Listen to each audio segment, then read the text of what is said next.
The actor's double life expanded into a full.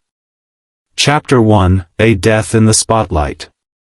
The Greenhaven Regional Theater had always been a proud fixture of its small New England town.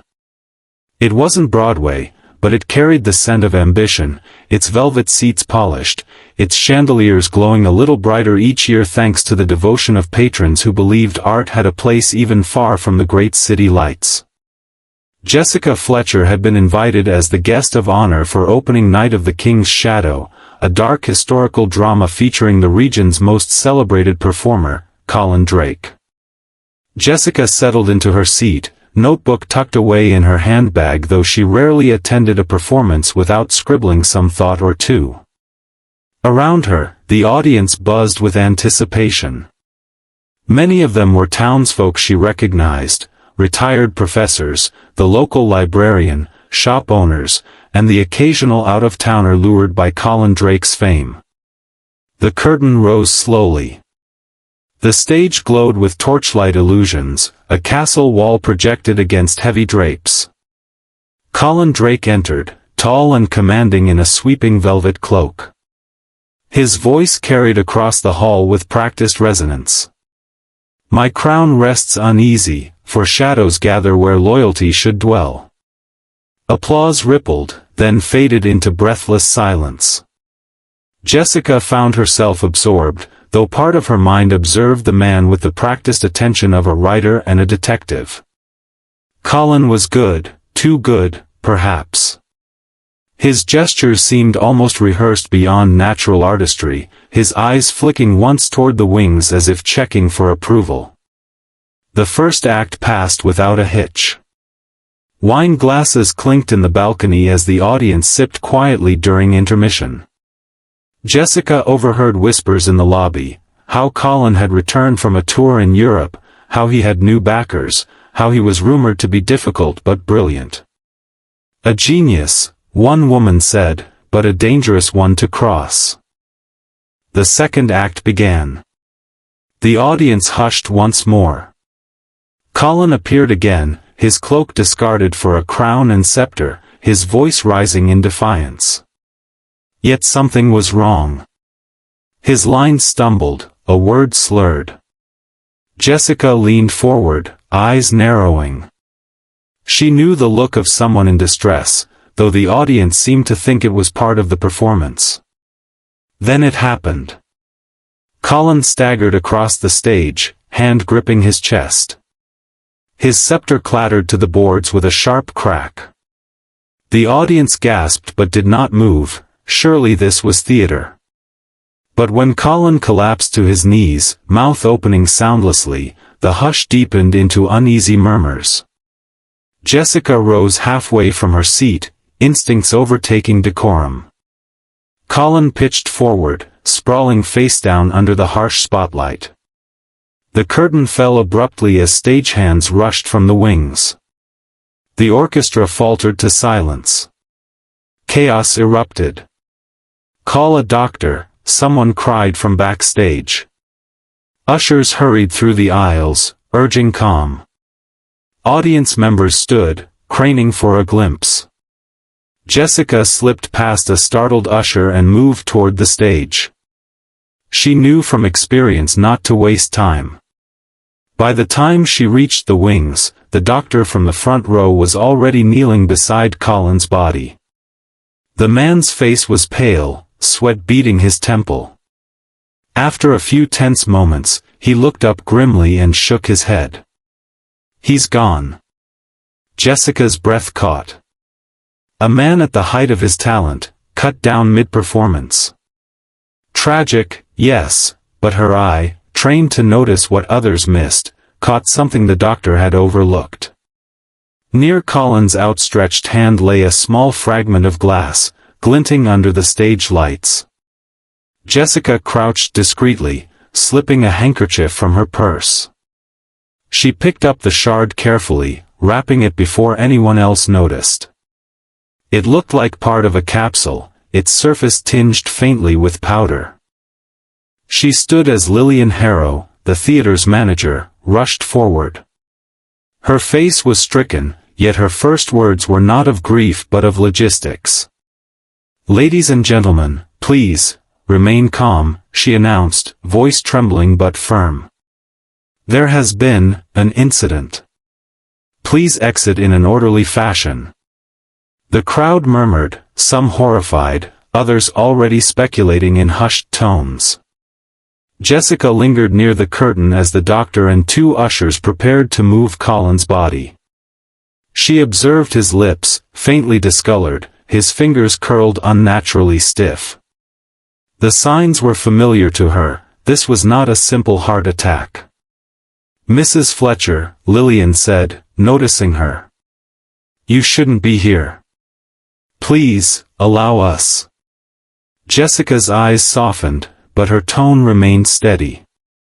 "I've seen sudden deaths before, Miss Harrow. Forgive me for saying this, but if you want the truth, the authorities must be called immediately." Lillian swallowed hard, glancing at the fragment Jessica had discreetly pocketed. "The police?" she whispered. "But, the reputation of the theater."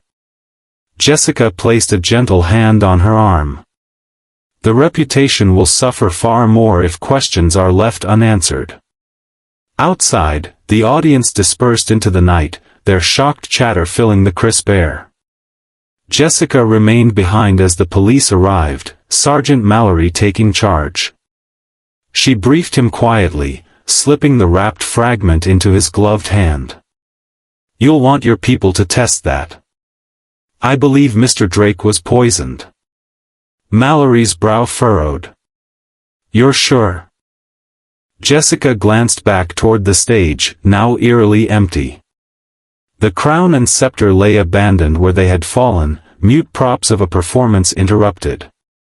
"I can't be sure yet," she said softly, "but I've seen too much in my life to mistake the signs."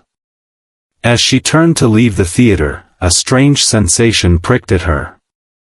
Out in the darkness, beyond the lamplight, she felt eyes watching. She scanned the street but saw only shadows. Still, she could not shake the feeling that Colin Drake's death was no random tragedy. It was deliberate, a curtain call forced upon him. And Jessica Fletcher, though only meant to be a guest in the audience, had just found herself cast in the most dangerous role of all, uncovering the truth behind an actor's double life. Chapter 2, The Ghost Returns. The town of Greenhaven had never been so unsettled. Word of Colin Drake's death traveled faster than the autumn wind sweeping through Main Street. Newspapers printed hastily drawn headlines, whispers floated in grocery aisles, and the theater district seemed suspended between grief and disbelief. The Greenhaven Regional Theater, usually alive with chatter, stood dark for a day after the tragedy, its heavy doors closed as if in mourning. Jessica Fletcher remained in town, partly at Lillian Harrow's urging and partly because her instincts told her the story wasn't finished. Too many details nagged at her, the capsule fragment, the discolored lips, the uneasy behavior of the theater's manager. More troubling still was the peculiar way some people seemed unsurprised, as if they had been expecting Colin Drake's dramatic exit all along. On the evening of the memorial performance, Jessica took her seat again, the velvet cushions cool beneath her palms. She had resisted attending, but curiosity, and perhaps a sense of responsibility, had brought her back. The program announced it as a tribute to Colin Drake. Yet something about the hurried organization troubled her. The lights dimmed. A hush swept the auditorium. Then, without warning, Colin Drake strode onto the stage. Jessica gasped, her fingers tightening on the armrest. For an impossible moment, she thought she had been wrong, that the man had not died after all, that some dreadful mistake had been made. But no. She looked closer. The figure shimmered ever so slightly at the edges. The movements were precise, rehearsed beyond spontaneity. It was not Colin Drake. It was a hologram. The audience reacted with awe, some gasping, others bursting into reverent applause. Many wept openly, overcome by the illusion of resurrection. The holographic Colin delivered his monologue with perfection. Even when shadows fall, the king's voice echoes eternal. Jessica, however, leaned back in her seat, unease coiling in her stomach. This was not merely a tribute. Someone had arranged this with unnerving speed. The technology, though not unknown to her, required preparation, rehearsal, and, most of all, Colin's consent. Why had he set up a hologram of himself before his death? Or had someone else done it, exploiting his likeness for their own ends? When the performance concluded, the lights rose. People filed out, dabbing their eyes, whispering about the marvel of technology and the immortality of art. Jessica lingered, letting the crowd thin before she slipped quietly toward the wings. The atmosphere backstage was tense, electric, filled with the scent of dust and sweat. She overheard two technicians arguing near the projector booth. He wanted it ready, one insisted. Colin said he wanted to experiment, an art project, he called it. Insurance, in case he ever couldn't finish a performance. The other scoffed. Insurance? Don't you see what this really is? He knew something was coming. Or maybe, the man lowered his voice, he was being watched. Controlled. He wanted a way to keep his face on stage even if he was gone. Jessica stepped forward, her voice calm but firm. Gentlemen, forgive me for intruding. Jessica Fletcher. They recognized her instantly. The first technician shifted nervously. Mrs. Fletcher, we didn't mean to, well, it was just talk. Sometimes idle talk reveals truths worth exploring, Jessica said gently. Now tell me, who else knew about this hologram? The second man hesitated before replying. Just us, the theater manager, and Colin himself. He was insistent on secrecy. Said it was to surprise the audience. Jessica thanked them and moved on, though her mind raced. If Colin had planned the hologram, it implied foreknowledge. He may have expected danger, or worse, lived in constant fear of it. But who or what threatened him? In the dressing rooms, Jessica found Lillian Harrow pacing, her hands wringing the hem of her jacket. She looked up, startled to see Jessica. Mrs. Fletcher. Did you see? Wasn't it magnificent? Her smile was brittle, her eyes red-rimmed from tears, or guilt. Jessica chose her words carefully. It was certainly extraordinary.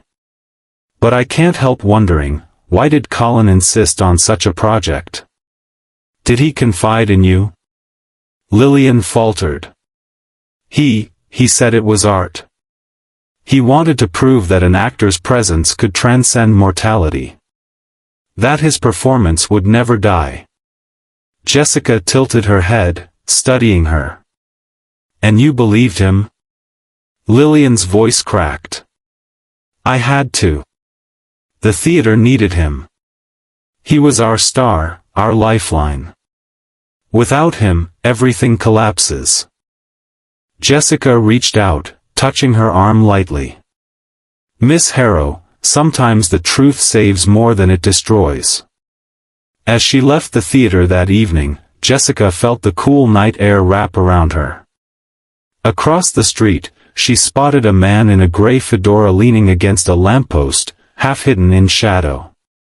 He watched the departing crowd, his expression unreadable. When Jessica's eyes met his, he tipped his hat slightly, then vanished into the dark alley before she could cross to him. Back in her hotel room, Jessica opened her notebook. She drew a line down the center of the page, Colin Drake on one side, Lucian Black on the other. Beneath Colin's name she wrote, beloved actor. Perfectionist. Feared by some, adored by others. Under the second, she hesitated before writing, a secret identity? A man with enemies? The hologram replayed in her mind. The perfect lines, the flawless gestures, it was not just performance, it was permanence. Someone had gone to great lengths to ensure Colin Drake remained alive in image, even after being silenced in reality. Jessica stared out the window at the moonlit town. Somewhere behind the glamour and grief, behind the applause and the holographic illusion, lay the truth. And Jessica Fletcher knew that truth rarely stayed hidden for long, especially when a murderer had written the script. Chapter 3, Shadows in the Dressing Room. The Greenhaven Regional Theatre was quiet the following morning, its marquee letters still announcing the King's shadow in bold, stubborn font.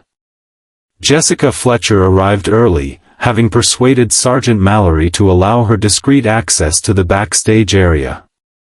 The police investigation was moving slowly, hampered by the theater board's insistence on privacy and the town's reluctance to admit their shining star might have been murdered. But Jessica knew that murder, once committed, had a way of seeping through walls like smoke. The backstage corridor smelled of dust and grease paint. Posters of past productions lined the narrow hallway, bright costumes, triumphant smiles, lines of praise from local newspapers. Jessica ran her fingers lightly across one frame, pausing at Colin Drake's photograph from last season's Hamlet. His brooding expression seemed to stare back at her with eerie prescience. She opened the door to Colin's dressing room. The air was faintly musty, heavy with the scent of cologne and powder. The vanity mirror, rimmed with round bulbs, still bore fingerprints across its surface. Costumes hung in neat rows, doublets, cloaks, and boots polished to perfection. But amid the careful arrangement, Jessica sensed disarray. The order felt staged, as if someone had tidied in haste to disguise what they'd searched for. She pulled a chair closer to the vanity and began her quiet inspection. A fan letter lay open, the handwriting flowing and romantic, signed only with the initials, MV. Jessica made a note. Beneath it, tucked into a script, she found a folded restaurant receipt from a high-end bistro 2 towns over. The meal was extravagant, lobster, champagne, truffles. But what caught her attention wasn't the decadence. It was the name on the credit slip, not Colin Drake, but Lucian Black. Her pulse quickened. She remembered the technician's hushed whispers, the suggestion that Colin had lived another life. This was proof. A second identity, carried out in shadows. Jessica's search was interrupted by a muffled vibration. She paused, listening. It came again, from behind the mirror. Rising, she pressed gently against the glass. The mirror tilted forward slightly on hidden hinges. Behind it, she discovered a narrow recess cut into the wall. Inside, wrapped in a silk scarf, lay a second mobile phone. Jessica carefully withdrew it, her hands steady despite the thrum of discovery. The device was locked, but a quick glance at the notifications revealed snippets of text, encrypted messages, calendar appointments marked only with symbols, and one unsent draft titled "Meeting, Tonight." She exhaled slowly, placing the phone back as she had found it. The discovery confirmed what she suspected. Colin Drake had lived as 2 men, beloved actor by day, Lucian Black by night. But what sort of dealings had required secrecy so elaborate that even his dressing room had become a vault? A knock on the door startled her. "Mrs. Fletcher?" She turned to see Marla Vance, the understudy, standing hesitantly in the doorway. Marla was young, her auburn hair pulled back severely, her eyes sharp with ambition barely concealed beneath sorrow. I didn't know anyone was in here," Marla said quickly. Jessica offered a reassuring smile. Just gathering my thoughts. How are you holding up? Marla stepped inside, her gaze flitting nervously around the room. It's strange. Part of me thought, well, he was invincible. Colin always seemed larger than life. Even when he barked at us in rehearsal, you couldn't help but admire him. And now, she shook her head. It doesn't feel real. Jessica studied her closely. Did you know him well? Marla hesitated. As much as anyone could. He wasn't friendly. He kept secrets. Sometimes I'd see him after rehearsals, out by the alley, meeting people. Not theater people. Men in suits, women in gowns you wouldn't see anywhere in Greenhaven. Once I thought he was passing them envelopes. But when I asked him, he told me to mind my own business if I wanted to keep my understudy role. Jessica's brows lifted slightly. That must have been unsettling. Marla's lips pressed tight. He made everyone uneasy. But we all wanted a piece of his light. Even me. She paused, voice softening. I wrote him letters. Foolish things. Never signed my name. Jessica felt a flicker of recognition, the fan letter with the initials MV. She let the silence stretch, not exposing the knowledge, but confirming it in her mind. After Marla left, Jessica sat again, staring at Colin's reflection in the mirror's cracked glass. The double life of Colin Drake, or Lucian Black, was no longer speculation. He had courted two worlds, one of adoring fans and humble theater folk, the other of shadowy associates and dangerous deals. And one of those worlds had killed him. Her thoughts were interrupted by a noise outside the window. She moved quickly to the side and peered through the narrow pane. Across the alley stood a man in a gray fedora, the same figure she had glimpsed after the hologram performance. His posture was rigid, his attention fixed directly on the dressing room. Their eyes met for an instant. The man gave the slightest nod, acknowledgement or warning, Jessica could not tell, before slipping once again into the shadows of the alleyway. Jessica's mind sharpened. Whoever he was, he knew she was digging. And that meant her search was rattling the right cage. She closed the dressing room door behind her, notebook in hand, her thoughts racing. In her long experience with mysteries, the dead often spoke in fragments, through letters, receipts, hidden objects. Colin Drake was no different. He had left a trail of shadows, and Jessica intended to follow every step until she reached the truth. For now, though, she carried with her the image of the actor's reflection, split by the cracked mirror, Colin Drake, adored performer, and Lucian Black, man of secrets. Two identities colliding in one tragic end. And somewhere in that collision lay the motive for murder. Chapter 4, The Man Called Lucian. The following morning, Jessica Fletcher sat in Greenhaven's cafe, a modest establishment where lace curtains softened the sunlight and the smell of fresh muffins filled the air. She stirred her tea absent-mindedly, her mind turning over every discovery from the dressing room.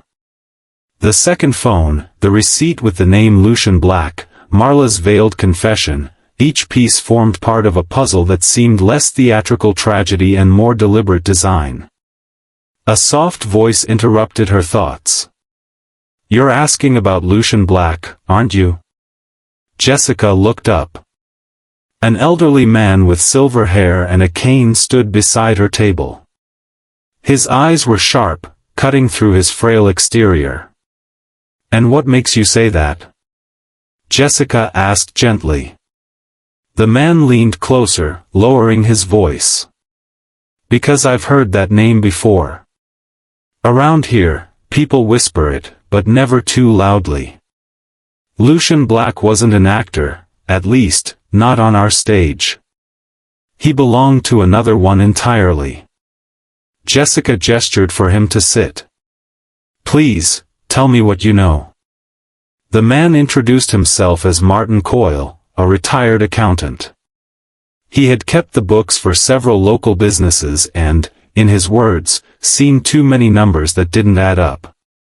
Lucian Black came up in ledgers, Martin explained. Donations, investments, money flowing into the theater from nowhere. Always through shell accounts. I suspected laundering, but no one dared push further. And then Colin Drake arrives, larger than life, with new costumes, sets, a glow about him that seemed financed. Jessica listened closely, her pen scratching across her notebook. So Colin Drake and Lucian Black were one and the same. A man performing on two stages. Martin's voice dropped lower still. People say Lucian Black attended private gatherings, gambling dens, backroom deals. He was charming, magnetic, but dangerous. If Colin was playing Lucian at night, he wasn't just an actor, he was in over his head. Before Jessica could ask more, a sharp voice cut through the cafe. That's enough, Martin. Lillian Harrow stood in the doorway, her coat drawn tight. Her eyes locked on Jessica, a mixture of fear and irritation. Mrs. Fletcher, I understand your reputation, but please, you're stirring things that should be left alone. Jessica rose calmly. With respect, Miss Harrow, a man is dead. If Colin Drake was murdered because of the life he lived as Lucian Black, the truth must be uncovered. Lillian's face tightened. The theater cannot withstand scandal. We're already drowning in gossip. If investors pull out, Greenhaven loses its cultural heart.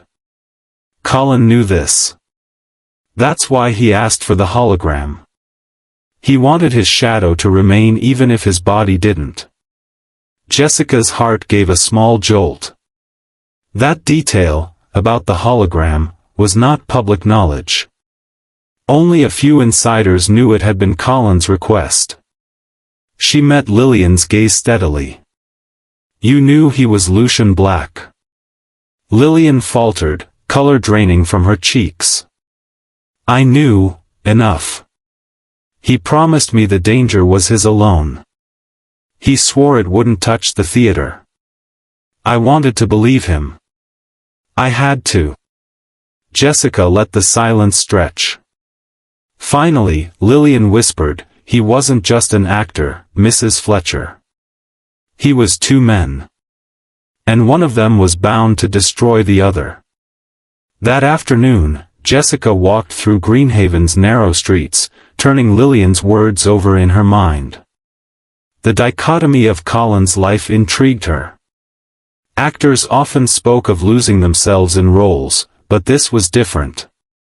This was deliberate construction, Colin Drake, the star, Lucian Black, the shadow. She resolved to learn more from those who might have encountered Lucian directly. A name surfaced in her memory, Gregory Vance, a real estate magnate rumored to bankroll both the theater and its more questionable ventures. Marla had mentioned her estranged uncle, a man with deep pockets and a deeper temper. Gregory's estate sat on the outskirts of town, a sprawling mansion behind iron gates.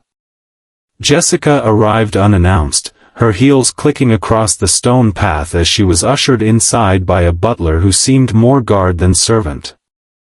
Gregory Vance met her in a study lined with leather-bound books and the faint smell of cigars.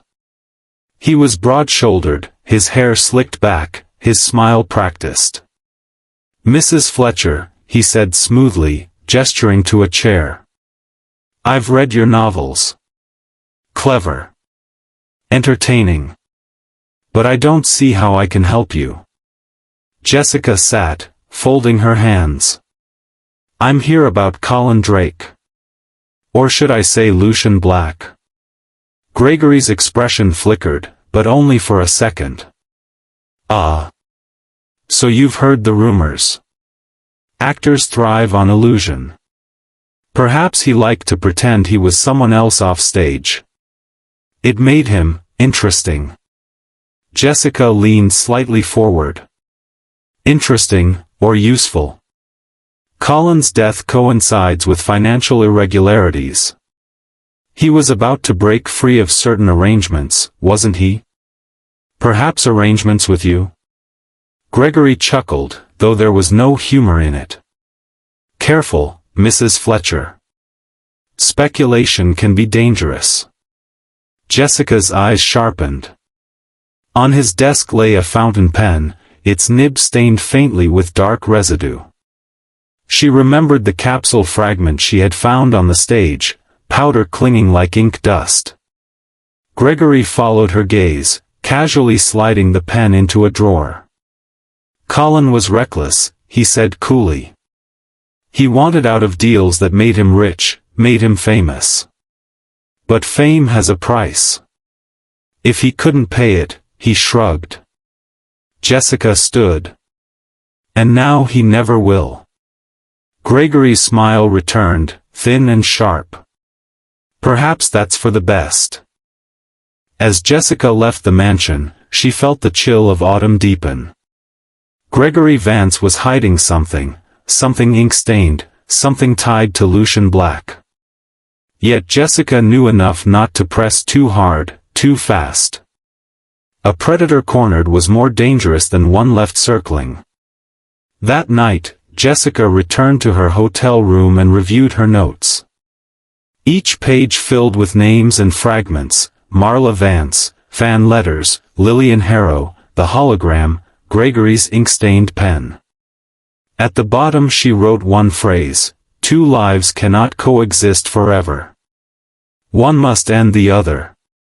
The question was simple, though its answer deadly: who had decided which life of Colin Drake should end?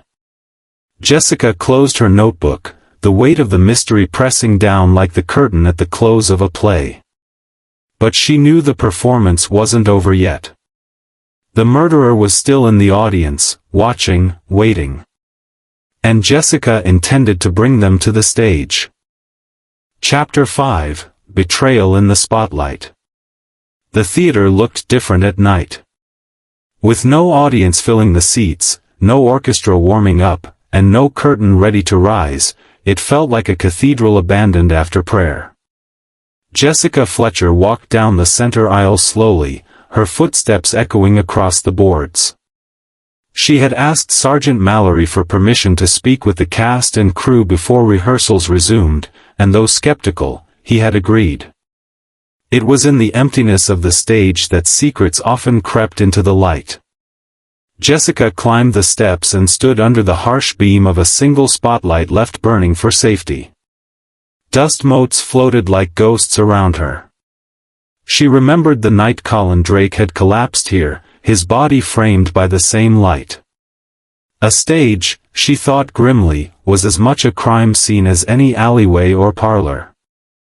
Mrs. Fletcher? She turned. Marla Vance stood in the wings, clutching a script to her chest. Her hair was tied back severely, and her eyes darted nervously toward the seats as if she expected Colin himself to stride out from the shadows. Marla, Jessica said warmly, beckoning her forward. Thank you for agreeing to speak with me. Marla hesitated, then stepped into the circle of light. The effect was striking, an understudy caught in a role she had long coveted. I didn't think you'd want to hear from me, Marla said softly. Everyone always wanted Colin. Jessica regarded her kindly. Sometimes those who stand just outside the spotlight see things others miss. Tell me, what did you notice about him in those final weeks? Marla swallowed, her voice sharpening with bitterness. He was distracted. Moody. He skipped rehearsals, then showed up hours late with excuses about meetings. He told Lillian to cover for him, and she did, every time. And when I dared suggest I could step in, he laughed. Laughed, Mrs. Fletcher. Said the audience would never pay to see my face. Jessica made a note in her small pad. And yet you cared enough to write him letters. Marla stiffened. You found them. I found one, Jessica admitted gently. Unsigned. But you must know, affection and resentment often walk hand in hand. Did you ever confront him about his secret meetings? Marla's face flushed. Once. I followed him outside after rehearsal. He met a man by the alley. They argued. I couldn't hear much, but I saw Colin hand him an envelope, thick, like it had cash inside. When he came back, he warned me. He said if I valued my place here, I'd never speak of it again. Jessica's brows knitted. And you didn't. What choice did I have? Marla snapped, then softened. This theater is all I have. Without it, I'm nobody. Colin, he made sure everyone knew that. Jessica placed a reassuring hand on her arm. You're not nobody, Marla. And sometimes being ignored gives you the clearest view of the truth. Marla's eyes shimmered with unshed tears. She whispered, he was afraid. I could see it in his eyes, even when he smiled. Like he knew something was coming for him.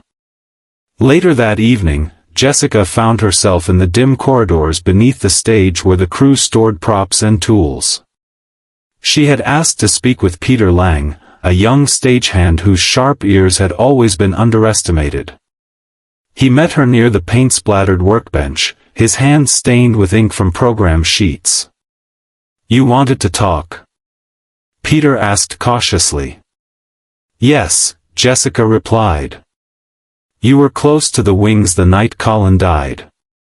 Did you hear anything unusual in the days leading up to it? Peter shifted uneasily. I don't want trouble. Jessica's tone was calm but firm. Sometimes trouble finds us whether we want it or not. If Colin was in danger, we owe it to him to tell the truth. Peter exhaled. All right. A week before the show, I heard him arguing with someone backstage. A man I didn't recognize. Colin kept saying, I'm done. No more money. No more meetings. The other man said, you don't get to quit, Lucian. You belong to us. Jessica's heart quickened. Lucian. Peter nodded grimly. That's when I realized he wasn't just our actor. He had another name, another life. After that, he got worse, jumpy, paranoid. Always looking over his shoulder. Did he say anything about what might happen if he tried to leave? Jessica pressed. Peter's eyes darkened. Yes. He said they'd kill him. And when he said it, I believed him. Jessica let the silence hang, her mind racing. Colin Drake had been a man trapped in a contract not written in ink but in fear. He had tried to walk away, and someone had ensured he never would. When Jessica returned to her hotel that night, she sat by the window, watching the street lamps flicker against the cobblestones. The evidence was stacking higher with each interview. Colin Drake, adored actor, had lived as Lucian Black, deep in a world of secret deals, gambling dens, and powerful patrons. He had wanted out. He had declared his defiance. And within days, he had collapsed dead on stage, a poisoned capsule sealing his fate. Jessica closed her notebook and whispered to herself, Betrayal. Not from strangers, but from those closest to the stage. For she knew now that the cast and crew were not just witnesses. They were part of the performance, some innocent, some complicit. And somewhere among them was the betrayer who had delivered Colin Drake's final spotlight. Chapter 6, The Web Titans. Jessica Fletcher had always believed that money left clearer footprints than people. Deceptions could be rehearsed, lies memorized, but financial records had a stubborn way of telling the truth. And if Colin Drake had truly lived a double life as Lucian Black, there would be money to prove it. The morning was crisp, the streets of Greenhaven wet with last night's rain. Jessica walked briskly to the modest apartment Colin kept in town, a second residence he used during productions. With Sergeant Mallory's permission, and his weary sigh of, "Just don't rearrange the furniture, Mrs. Fletcher," she entered with a borrowed key. The apartment was tastefully furnished but impersonal. A faint smell of cologne lingered in the air, mixed with tobacco that Jessica doubted Colin himself had smoked. On the coffee table sat a crystal decanter, half full of scotch, and a set of tumblers, one still faintly stained with lipstick. Jessica filed that away, another visitor whose identity might matter later. She moved to the writing desk in the corner. Its surface was meticulously arranged, a fountain pen in a holder, neat stacks of paper, playbills signed with Colin's looping signature. But in the bottom drawer, under a false panel, Jessica discovered what she had been hoping for: ledgers. Thick books bound in leather, their pages dense with handwritten numbers. She opened the first. Money flowed in columns, deposits, withdrawals, transfers, but the names were obscured behind initials and codes. Even so, the pattern was unmistakable: funds funneled from shadowy accounts into Greenhaven's theater renovations, into luxury purchases, into meals and trips, into people whose loyalty must have been bought. Jessica leaned closer, adjusting her glasses. One name appeared again and again: G.V. Gregory Vance. Her pulse quickened. She turned another page, and a notation caught her eye: performance insurance, holocease advance. The hologram. Colin hadn't simply been experimenting with art. He had paid handsomely for the system, as if expecting to need it. A chilling thought took root: had Colin known he wouldn't live to complete his performance? Jessica snapped a photograph of the page with her small camera. As she replaced the ledgers, a floorboard creaked behind her. She froze. "Find what you were looking for, Mrs. Fletcher." Gregory Vance stood in the doorway, his frame filling the entrance like a blockade. His smile was polished, but his eyes gleamed with quiet menace. Jessica closed the drawer calmly. "I was merely observing Mr. Drake's finances. They seem to involve you." Gregory stepped inside, his shoes clicking against the hardwood. Colin was ambitious. He needed money, I had plenty.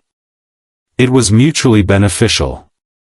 Until he decided he wanted to cut ties. He leaned against the desk, folding his arms. But money isn't like a costume you can take off after a performance. Once you're in, you're in. Jessica met his gaze steadily. "And if someone tries to leave?" His smile thinned. "Then the curtain falls sooner than expected." The words chilled Jessica, though she kept her voice even. "That sounds almost like a confession." Gregory chuckled. "It's a metaphor, Mrs. Fletcher. You're a writer, you of all people should appreciate metaphor." Jessica moved toward the door, her mind racing. She knew better than to spar further with a man who enjoyed verbal fencing as much as financial manipulation. Still, she couldn't resist a parting shot. "I've learned something about metaphors, Mr. Vance. They have a way of revealing more truth than the speaker intends." Gregory's eyes narrowed as she slipped past him into the hall. That evening, Jessica met with Sergeant Mallory at the local diner. He looked tired, his coffee cup nearly empty, his notebook filled with names and half-crossed theories. "You're telling me Colin Drake was laundering money for Gregory Vance?" Mallory asked skeptically. Jessica stirred sugar into her tea. The ledgers suggest as much. And when Colin tried to break away, someone silenced him. The hologram proves he anticipated danger. Mallory rubbed his temples. Vance has influence, Mrs. Fletcher. He funds half the town's projects. Getting proof won't be easy. Then we'll follow the money further, Jessica said. Because where money goes, betrayal follows. The next day, Jessica returned to the theater. She wanted to study the hologram equipment herself. The control booth was cluttered with wires, screens, and projectors that hummed faintly even when idle. A young technician named Ethan guided her through. Mr. Drake rehearsed with the hologram several times, Ethan explained. He said he wanted it perfect. But he wasn't rehearsing lines, he was rehearsing an exit. I think he knew something would happen. Jessica's heart sank. Did he ever mention names? Who he was afraid of? Ethan hesitated. Once. He muttered about Gregory. Said he was a puppeteer and Colin was the string. Jessica made another note. The web was tightening, its threads all leading back to Gregory Vance. As she left the booth, she caught sight of Lillian Harrow waiting in the wings. The theater manager looked worn, her hands trembling as she clutched a folder.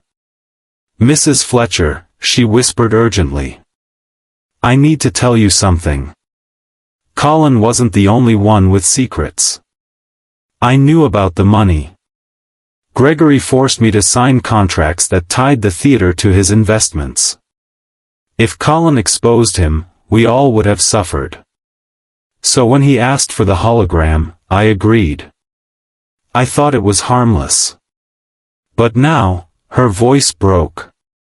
Now he's dead. Jessica placed a steady hand on her arm.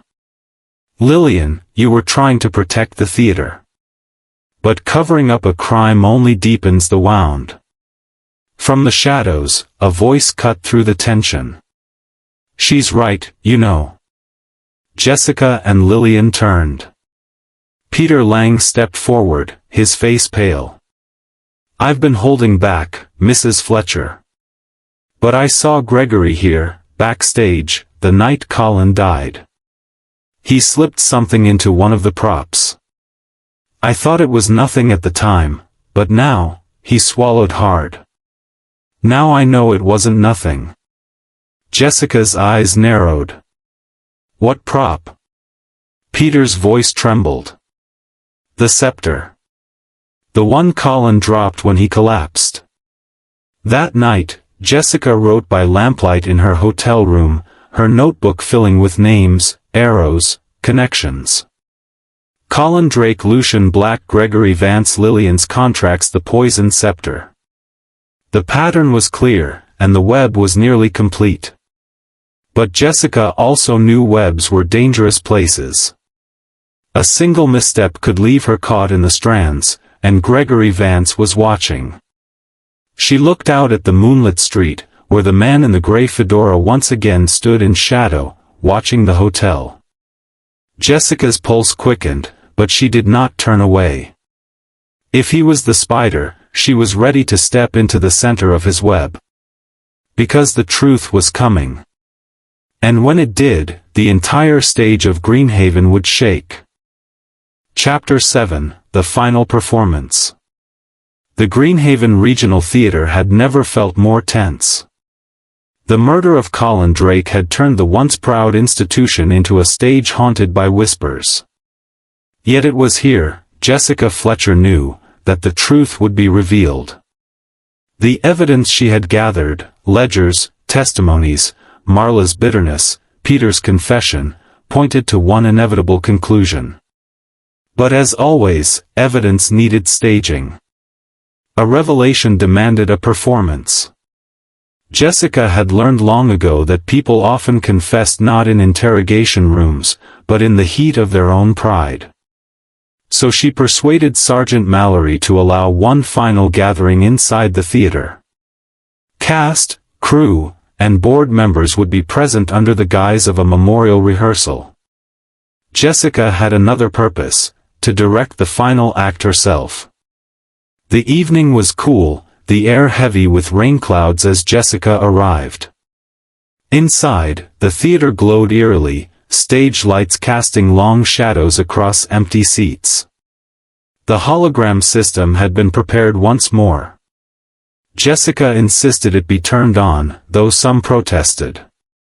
"It feels wrong," Lillian Harrow whispered, wringing her hands. "To use his likeness like this again. It's precisely because it feels wrong that we must use it," Jessica said firmly. "Colin's hologram will help us uncover the truth." The cast gathered reluctantly, Marla Vance hugging her script tightly, Peter Lang pale but resolute, Ethan the technician fidgeting nervously. Gregory Vance arrived last, exuding his usual air of control, cigar clamped between his fingers. He smirked when he saw Jessica standing at center stage. "About to direct us, Mrs. Fletcher," he drawled. "In a sense," Jessica replied. "Tonight's performance is not a play, but an unveiling." The lights dimmed. The hologram flickered to life, and Colin Drake once again appeared before them, his voice resonant as he delivered the same monologue he had rehearsed endlessly. "Even when shadows fall, the king's voice echoes eternal." The image was haunting, Colin alive again, perfect in every gesture. But Jessica focused not on the illusion, but on the faces of the living. Lillian's guilt was etched in every crease of her face. Marla stared with an unreadable mixture of awe and resentment. Gregory leaned back smugly, enjoying the spectacle like a man certain of his invulnerability. When the hologram finished its speech, Jessica stepped forward into the light. Her voice was calm but carried through the theater with authority. "Ladies and gentlemen, we've all been grieving Colin Drake. But grief should not blind us to the truth. Colin was not only the actor we admired. He lived a second life as Lucian Black, a man entangled in dangerous dealings, a man who wanted out. And for that, he was murdered." Gasps rippled through the group. Jessica pressed on. "I've spoken to each of you. Marla, you admitted you saw him pass envelopes to strangers. Peter, you heard the threats. Lillian, you confessed that you knew about the contracts tying the theater to Gregory Vance. And Ethan, you confirmed that Colin rehearsed this hologram as insurance, knowing danger was close." Gregory's jaw tightened. "You've pieced together a fine story, Mrs. Fletcher. But speculation won't hold up in court." Jessica's gaze sharpened. "Speculation doesn't explain the poisoned capsule, does it? Or the residue on the scepter Colin held when he collapsed?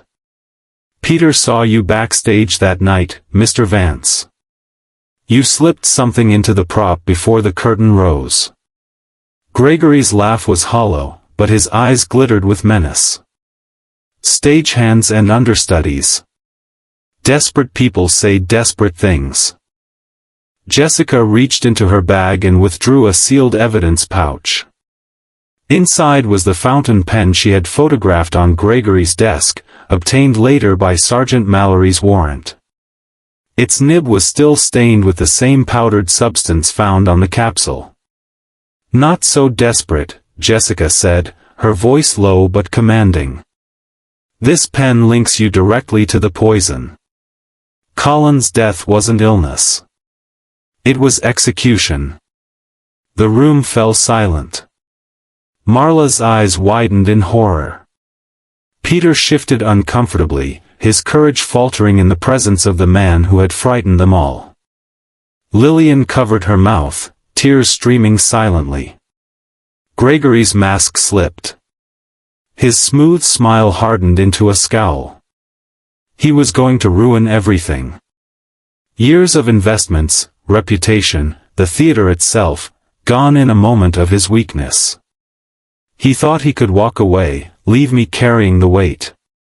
I couldn't allow it. There it was. The confession, not pried from him but delivered like a final line in a play he believed still his to control. Sergeant Mallory stepped out from the wings, flanked by 2 officers. "That's enough, Vance." Curtains down. Gregory stiffened, his bravado collapsing as he realized the trap. "You staged this," he snarled at Jessica. She met his fury with quiet resolve. "I staged nothing, Mr. Vance. The truth staged itself. I only let it perform." The officers moved to escort Gregory out. He did not resist, though his glare lingered on Jessica, a silent promise that he would remember this humiliation. The others stood stunned. Marla clutched her script like a lifeline, whispering, "He really did it." Peter sank into a chair, relief and fear battling on his face. Lillian wept openly, the burden of complicity finally too heavy to bear. Jessica turned off the hologram projector. Colin's image faded into darkness, leaving only the echo of his voice in their ears. The stage felt empty again, but not silent. Truth had filled it, more powerful than any performance. She addressed the shaken group. "Colin Drake may have lived a double life, but in death he deserves one legacy, the truth. The theater will recover. It always does. But only if we remember that lies cannot hold the stage forever." That night, Jessica walked alone through Greenhaven's quiet streets, the drizzle cooling her face. She thought of Colin, brilliant, reckless, divided between the man the world adored and the shadow he could not escape. Fame had made him powerful, but it had also made him vulnerable to those who saw him not as a man, but as a mask to be worn and discarded. Jessica's heart ached for him, but her mind was steady. Justice had taken its bow. And tomorrow, the curtain would rise again for Greenhaven, cleansed if not healed. Chapter 8, Curtain Call of Justice. Morning sunlight spilled across Greenhaven the day after Gregory Vance's arrest. The town stirred uneasily, as if waking from a bad dream. Newspapers carried the headline, "Theater Patron Charged in Star's Death." Some articles praised Jessica Fletcher for uncovering the truth, others clung to disbelief, insisting Gregory had been too important a benefactor to commit such a crime. But no headline could erase the fact that justice had begun its march. Jessica sat at a small table in the cafe, sipping her tea. Outside, locals walked briskly, avoiding eye contact, whispering when they thought no one could hear. The death of Colin Drake had shattered more than applause, it had fractured the illusion of safety in art. Greenhaven had learned that even its stage, its sanctuary, was not immune to greed and betrayal. Across from her, Sergeant Mallory looked worn but satisfied. He pushed aside his empty coffee cup. "You have a knack, Mrs. Fletcher," he said. "Every time I think a case is hopeless, you manage to pull the truth out of thin air." Jessica smiled faintly. "Not thin air, Sergeant. Just careful observation." Gregory Vance was arrogant enough to believe he could control everyone, Colin, the theater, even you. But arrogance always leaves a trail. Mallory rubbed his jaw. "Still, we've got a long road ahead. His lawyers will fight. He's powerful, well-connected. But with his confession and the evidence you uncovered, I think we can keep him where he belongs."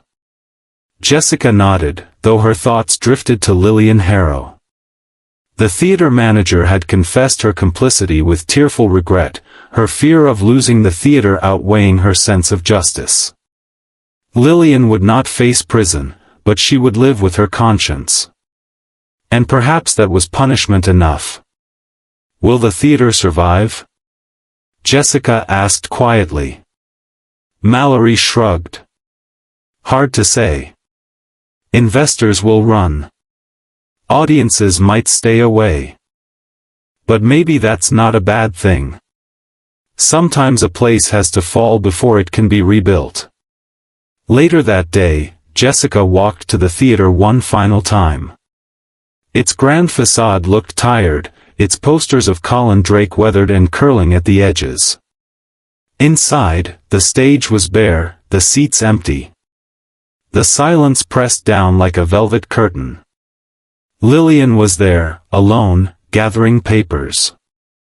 She looked up as Jessica entered, her face streaked with fatigue. I don't expect forgiveness, Lillian said immediately. Not from you, not from anyone. But I do want to thank you. If Gregory had gone on unchecked, this place would have been destroyed, and worse, lives would have been lost. Jessica approached her gently. You wanted to protect the theater. I understand that. But when protection comes at the cost of truth, the damage is worse in the end. Lillian's eyes filled with tears. What do I do now? Jessica placed a hand on her shoulder. You rebuild. Not with illusions, but with honesty. Colin's shadow will linger here for a long time, but perhaps that can remind us all that art deserves integrity, not exploitation. On her way out, Jessica paused at the dressing room one last time. The mirror still bore faint smudges, the costumes hung untouched. She imagined Colin, brilliant, flawed, dangerous, studying his reflection before stepping into the light. He had lived two lives, and in the end, neither could save him. Yet as Jessica closed the door softly, she whispered, Rest now, Colin. The play is over. That evening, the town held a small vigil outside the theater. Candles flickered in the chill air, townsfolk gathering to murmur prayers, recite lines from Colin's performances, or simply stand in silence. Marla Vance clutched a candle, her face pale but resolute. She looked at Jessica across the crowd and gave a small nod, a silent acknowledgement of truth. Peter Lang, the young stagehand, approached Jessica shyly. Thank you, he said. If you hadn't listened to me, no one would have believed what I saw. Jessica smiled warmly. Never underestimate the importance of your own voice, Peter. Sometimes it's the quietest observations that bring the loudest truths. As the vigil ended, the crowd dispersed slowly. Jessica lingered, gazing at the theater one last time, the candles casting long shadows on its facade. For all its deception and tragedy, it was still a place of stories. And perhaps, in time, it would tell brighter ones again. Back at her hotel, Jessica sat by the window, notebook open, pen in hand. She wrote not for a novel this time, but for herself, capturing the lessons Greenhaven had taught her. Fame can be a prison as much as a crown. Secrets, when lived too long, become identities in themselves. And in the end, the truth will demand its performance, whether we are ready or not. She set the pen down and gazed out at the quiet street. The man in the gray fedora was gone, his shadow no longer haunting her path. For once, the night felt still, as if justice had cleared the air. Jessica smiled softly to herself. Tomorrow she would leave Greenhaven, return to Cabot Cove, and perhaps sit at her typewriter with fresh inspiration.